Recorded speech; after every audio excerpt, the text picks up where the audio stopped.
Welcome back to Half-Life 2 in the Poor Show on Free-to-Play channel. We're about to set up those turrets for our safety and security and prosperity of Lambda project, I guess. They're not exactly as easy to fit in to these places as they were in the previous section of the prison that we were, but I guess that'll do. Well, I mean, there's hardly any other solution, and Alex can tank a few hits as well, so this should be good enough. Other than that, we of course have a commentary note that I said we're gonna attempt to. Teleportation technology is central to the Half-Life series, and it was therefore important that the various teleports within the game be visually distinct from each other. Kleiner and Eli's teleports were small and appeared to be cobbled together using whatever materials they could get their hands on. The Combine's teleports, on the other hand, had a grandiose polish not found among the Resistance's tech, clearly displaying the Combine's limitless resources. It was important that teleports differed from each other, yet shared certain visual qualities. This implied that the same type of technology was being used in both teleports. Certain shared visual cues, such as the rounded raising platform, effectively conveyed this idea.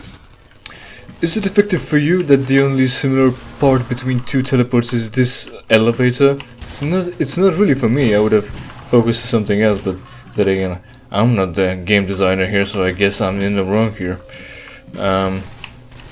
This is also your counter here, the sort of what is this? Whatever indicator of how much charge the teleport has. This is shit. Well, I fucked that up. Great. Maybe I'll have a reason to pick up. I'll just be able to pick up more pulse rounds for later. Right. Also, the level of the platform in the shaft is an indicator of how much of the progress you've made as well. So there is that. I don't know if I'm gonna be able to fit in my vlog, because there's gonna be a lot of action and waiting us as we move through this section. And also I paid a little bit more attention to the footage, and I've noticed that the elevator does have its own shielding when it comes to lifting up, and when I shot Mossman, so she just might have survived that after all. But then again, there is a gap from the bottom, from the bottom angle, so if you really tried, you can still explain or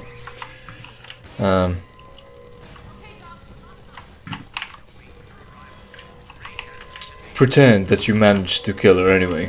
So we're in, I'm in, it's fine, we can go. Okay, there you go. Ran out of ammo actually this time, because I tried to shoot people, I guess. Serves me right. 6 to 9. Nice. Also, I hope you were able to pay attention to what the commentary note had to say, because there was a lot of action as well, and I don't know if it came through as clearly as it could have without the fire going on. Gunfire, yes. Yes.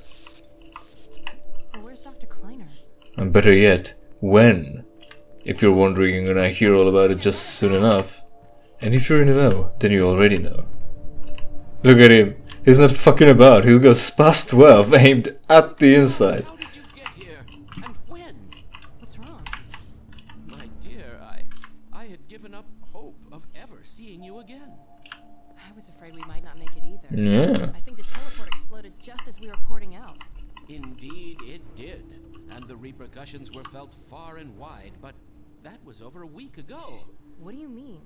Gordon and I were just there a minute ago. About a week ago. We seem to have developed a very slow teleport. This suggests an entirely new line of investigation. A week? Then what have we missed? A great deal, my dear. The blow you struck at Nova Prospect was taken as a signal to begin the uprising. Rude. My father. Standing with your back turned to us. Don't touch him. Hey. He's a prisoner at the Citadel. Still? From Nova Prospect right to the Citadel. Been leading a push with that very aim. How does it go? Between a hammer and a hard place? Arrived several days ago. When it rains it pours. Good boy. From something into the frying pan is this the It's not all hopeless. I wish idiom. you shared your optimism, Doctor. But I don't remember from where and into the frying pan. Yes, Barney, and I'm no longer alone. Alex and Gordon. Almost the whole family is here now. That's good news. I almost gave you guys up for lost. We're planning to set up a staging area for attack in the Citadel. Gordon and Doc can head your way. I want to get Dr. Kleiner somewhere safer. Then I'll meet up with you. I'll take all the help I can get. Aw, crap! Incoming! Go on, get going! Okay, Gordon, you heard him. I'll catch up with you as soon as I get Dr. Kleiner settled. Just a minute. I can't leave without Lamarr. Don't push me. Where did she get to? Go on, Gordon. I'll take care of this. Right, I'm sure you will. So there's a lot of things that just happened. And Gordon, take care of yourself out there. yeah, of course. And there's a lot of go over. So first off, No, she's around here somewhere. she said she'll never leave us again back at the prison when we held the fort in the slot for the turrets. And right now, after just a few minutes, she leaves us again. Second, we apparently managed to teleport not only in time but also in space. Well, not only in space but also in time. So there is that somehow. And after all, we would be better off just walking here. That'd be faster. I mean, the game so far took just a few days, and I'll go over it later on, eventually. But yeah, we teleported a week. Go with Gordon. Third thing is this past 12 that belongs to Kleiner, which is an actual item in the game world that you can pick up and, well, looks like you can't pick it up with the gravity gun, but you can extract ammo from it, as you can see at the right side of the screen. It shows that ammo is full in my case, so I can't pick it up, but I could replenish ammo if I was able to. Yes, Gordon, please do go. Yes. Lamarr is extremely wary of your crowbar. And it should. It already sent me fucking outside of your lab and sent me walking all the way to Black Mesa, while Alex just so happened to have had an easy way out and the first go where everything worked as intended. Dog was stored in the closet where HEV suit was kept, also with its additional closet, but I guess Kleiner just got rid of that as well. When he opened the door here, Lamarr was visible at his feet, and I chased it out as soon as the door opened far enough to let me through, and Lamarr was just despawned, so you can't spend time here looking for it, I guess. Well, nothing stops you anyway, but Hurry. it just gets despawned instead of having you in a situation where you saw where it went, and you know where it is, and you can't communicate with any character because Gordon is voiceless essentially. Yeah, well, obviously he is voiceless, but his voicelessness could still be he could still communicate, I'm sure. Gordon. And there's that. Now let's have a commentary note and then Special attention was given to eyes when designing the game's characters. Human brains are hardwired to read eyes, so it was essential that they be spot on in order to be convincing. A real person's eyes are not Go on, spherical, Gordon. so Half-Life 2's character models were designed the same way so that they'd glint properly when they rotate. It was also important to make sure that the characters would look at the player directly and correctly. Player reaction to these small details was very positive, Go on, making players Gordon. more I'll at take ease care and of comfortable in the game world. Players said that the characters then seemed kinder, Lamarr? smarter, and more human. Lamarr! A substantial amount of time was devoted to something that may seem superfluous to the Go on, development Gordon. of a first-person action game. However, getting these small details just right had a large payoff. the devil is in the details, as always. So, another thing is that we ended up teleporting 7 days in the future, and what we did at Nova Prospect has been interpreted as a major blow that started an uprising in a city. So, of course, the game is made by Americans, so they have no idea about smaller countries in the Europe that had experienced occupations during wars and things like that. So they have no idea that when isolated pockets of resistance all around the city and the country decide to have some sort of significant action planned and decide to enact it and destroy some sort of large military operation or a building and attack it and cause a big boom echoing through the city, not everyone will interpret it as a symbol of or like a sign to start the resistance.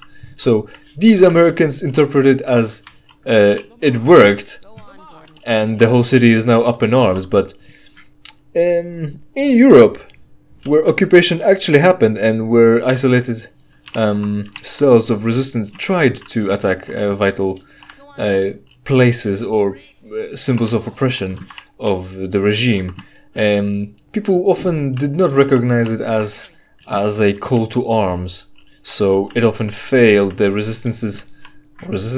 uprisings more like, didn't last for long and weren't manned enough to cause the difference, cause people just didn't know that they were supposed to be doing things now. And also here, now the fake wall is all off completely, not only the fake vending machine, just there we go. The additional door is now clear in the view, so you better try to do something about it, because you'll get discovered and then what will happen? I don't know. So anyway, now we're here with the dog, and we just gotta take a plunge here. And plunge we shall. And we're gonna have a little section in Anti-Citizen 1 right now, after dog graciously just jumps down here. And I'll let it play out, cause it's scripted and cool, and we'll talk about it later on, I think.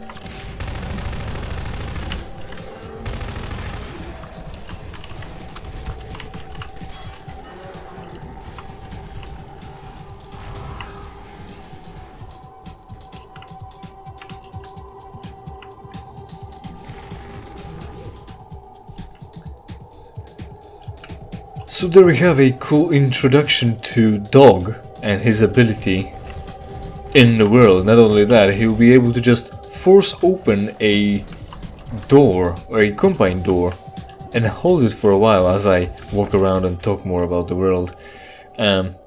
So we're backtracking now. We were just in it's not Eli, it's Isaac Kleiner's lab, and since that location should be recognizable to you, since it only took us a year to come back here in the real time, but maybe if you're from the future and watching this as a series, it's been way shorter for you. But you might have noticed how, well, if you paid attention, you know how the lab looks like, and might remember the route we took. And the route we took was up these fucking roofs, actually, where we started off in there, going through a broken out wall, broken down, exploded, a hole in the wall essentially, and then we tried, or I tried, to throw a can of paint at a pigeon to kill him. And then similarly, very much this, well, I don't really know, similar to this one, a patrol car like this was stationed just right here, shooting back at us after the civil protection noticed and raised an alarm that we were out and about, and there's a miscount, so they chased us and shot us. So we were having a little bit of a, what would it be, revenge for that time, enacted by Dog here. Yeah, maybe even not the same patrol car, but we continue through the open door, because what else are we gonna do? Maybe listen to a commentary note. Soon enough, don't worry about that. Come on, dog. We need to go. Well, shit.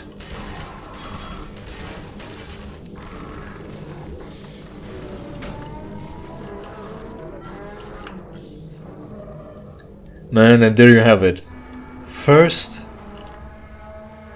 Alex says that she'll never leave us again.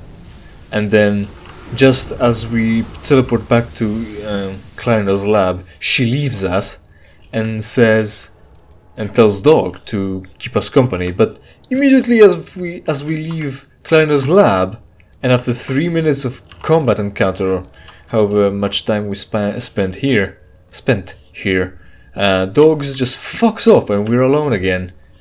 Cause that would be too easy for you. And what's this commentary about? Dog is one of the few main characters in the game to not have any combat-based AI. All of his combat sequences are very over-the-top and exciting, but are all self-contained and scripted, playing out the same way every time.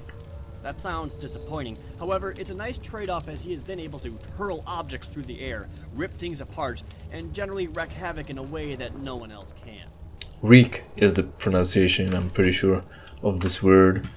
But yeah, all alone again. We never wanted to be a hero, we just wanted to have a family, and then the family abandoned us right away. Perfect. And not only that,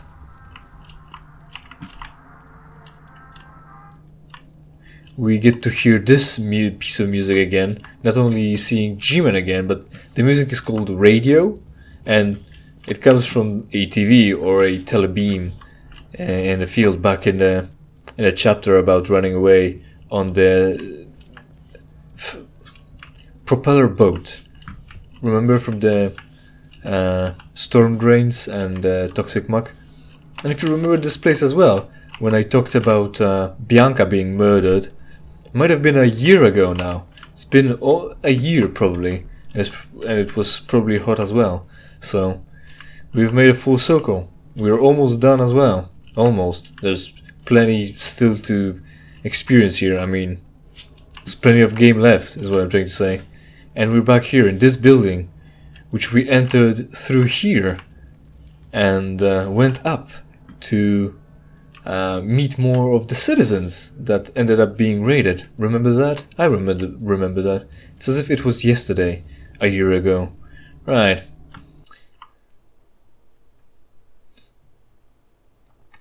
I was planning on having pretty much a vlog today for a little episode here, my episode, but the game really keeps my attention and focus on itself, so on one hand it's probably good, but on the other I really wanted to have my thoughts out. Yeah, the one free man, finally back in here in the alley with the tic-tac-toe, right? That's the name of the game, I'm pretty sure. And the swings and all these things, and there were two CPs here, and people were talking about finding a reason to raid you as well. Remember that? I do. And now we've got a commentary note here as well, so let's listen to it. Early in the game's development, there was to be an emphasis on mankind's servitude to the Combine. Large, nightmarish factories were prototyped, but lacked entertaining gameplay and were therefore cut.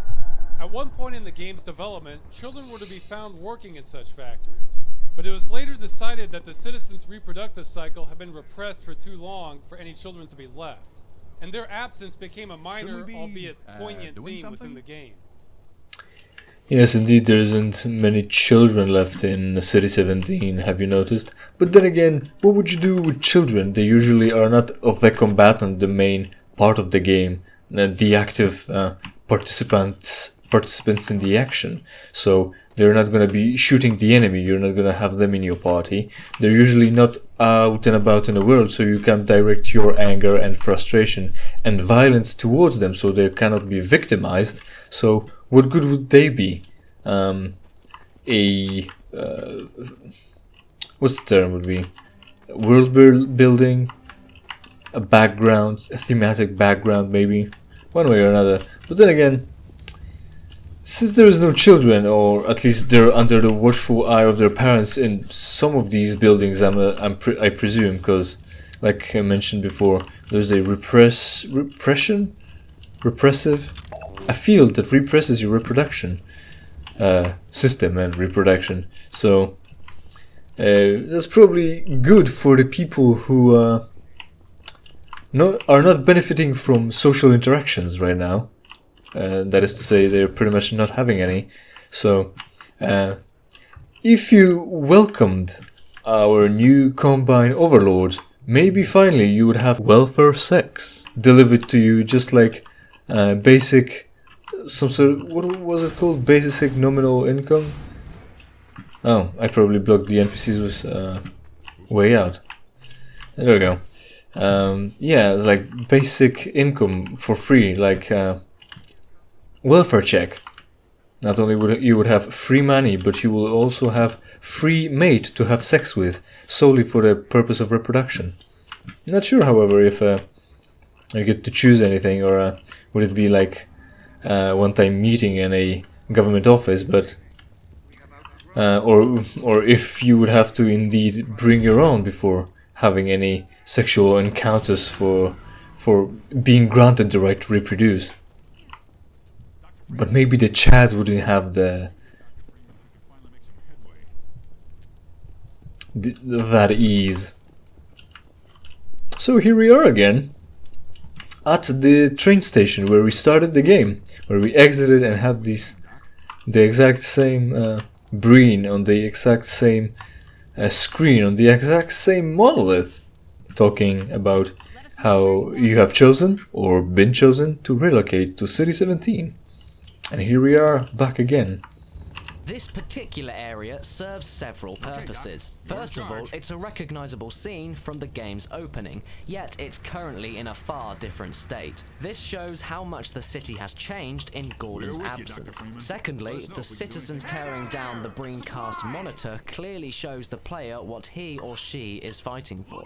The rebels taking their time to do this while the battle still rages sends an important message to the Combine and the player that the citizens are fighting to take back City 17. Finally, it provides a nice, safe and open area to teach the player squad command mechanics.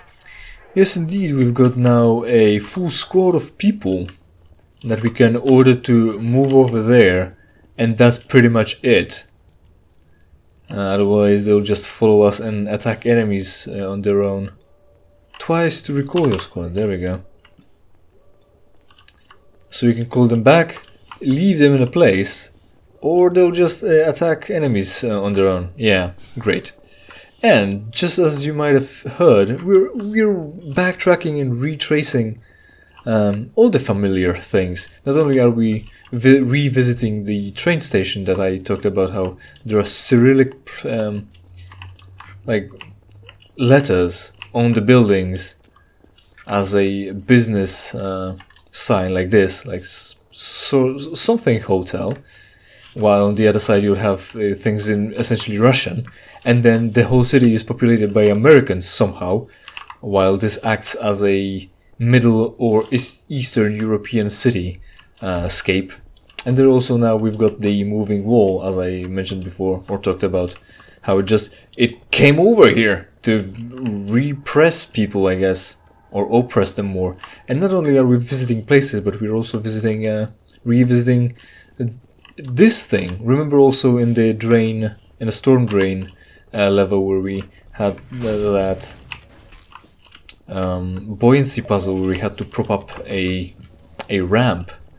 There was a guy over at the bridge or overpass yelling, "Hey, down below, supplies!" and dropping down crates while a scanner was scanning us and taking pictures and probably sending it over the internet to the big base, telling them where we are. So not only are we in the familiar place, we are having familiar interactions with NPCs dropping down supplies. So here we are, nearing the end of this episode, where I did not get to talk about what I had in mind lately, because there was game going on for once, right?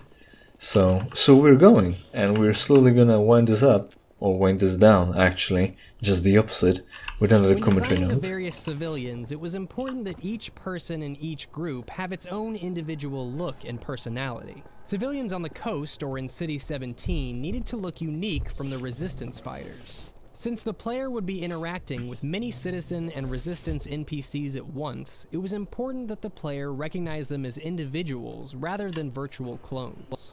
Are we gonna get going soon? So he says, but indeed the resistance fighters have like blue and green clothes, while people on the coast were more like pale blue, blue and white. And citizens were, of course, wearing like prisoner onesie uniform. That's also blue, but the color is not important. And every individual in every group is supposed to be unique. However, you can easily stumble on the same people, I mean, the same character models, and having the illusion broken. Although, when he said that the emphasis was put on the fact that they were supposed to be unique individuals in every group, maybe we will just so happen to have NPCs generated to be different than what you're already sort of carrying. So yeah, we'll be ending this for this time. Hopefully I'll have time to talk my vlogs and the next episode, because I've got 2 vlogs to do essentially. But I hope you enjoyed this episode anyway. Hope you'll visit for the next episode as well. In the meantime, I don't know, watch something else on my channel. Comment, rate this so that YouTube knows that it's pretty cool. It's not important to subscribe. What's important is to watch. So I hope you will, while I play something for you for free. See you next time.